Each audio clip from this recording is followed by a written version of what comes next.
ছোটবেলায় তো কার্টুন দিয়ে দিচ্ছেন, কার্টুন দিচ্ছে না বাচ্চাকে, আমার বাচ্চা স্মার্ট, কার্টুন চালাতে পারে, মোবাইলের হেভি জানে। আমার ছেলে না স্যার, আমার দেখেন না স্যার, এই অনেক কিছু জানে, নিজে নিজে সার্চ দেয়, ইয়ে করে, 7 বছর বয়সে, আরে বাপরে বাপ, মানে খুব গর্ব ফিল করে ওরা। কার্টুন দিয়ে দিচ্ছেন, ব্রেন থেকে ডোপামিন রিলিজ হচ্ছে, সে অভ্যস্ত হয়ে যাচ্ছে যে আমার এখন সে হাই ডোপামিন যে কাজগুলো থেকে রিলিজ হবে, সে তার ওই কাজগুলো তার করতে হবে। হাই ডোপামিন রিলিজ যেগুলো কাজ থেকে হয়, হ্যাঁ, এটা তো বাবা মা জানে না। ডোপামিন খারাপ না, ডোপামিন ভালো। যতটুকু আমাদের শরীরে দরকার ততটুকু ডোপামিন ভালো। ততটুকু ডোপামিন কোথা থেকে আসে? যতটুকু আমাদের শরীরের জন্য উপযোগী।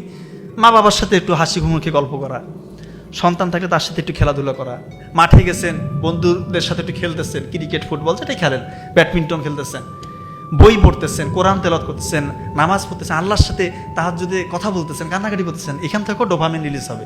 এই ডোপামিনটা আপনার জন্য ভালো, এই ডোপামিনটা আপনার জন্য ভালো। এটা ততটুকু আল্লাহ তাআলা ওই সময় বের করে যতটুকু আপনার শরীরের জন্য ভালো, আপনার ব্রেইনের জন্য ভালো। আপনি মাইন্ডফুল থাকবেন, আপনি প্রশান্তি পাবেন। আর যখনই হাই ডোপামিন, উচ্চ ডোপামিন বের করতে যাবেন, এটা আপনার শরীরের জন্য খারাপ, আপনার ব্রেনকে বিগড়ে দিবে। কোন কোন কাজ থেকে হাই ডোপামিন বের হয়? 1 নম্বর পর্নোগ্রাফি, জুয়া, ইয়াবা,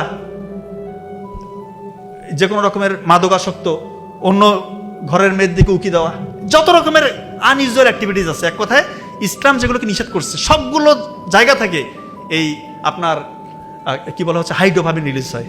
আর আপনি আপনার সন্তানকে ছোট্ট বয়সে কার্টুনটা দিয়ে দিলেন, কি ক্ষতি করলেন চিন্তা করতেছেন আপনি? আপনি নিজেই এটার ক্ষতিটা করলেন।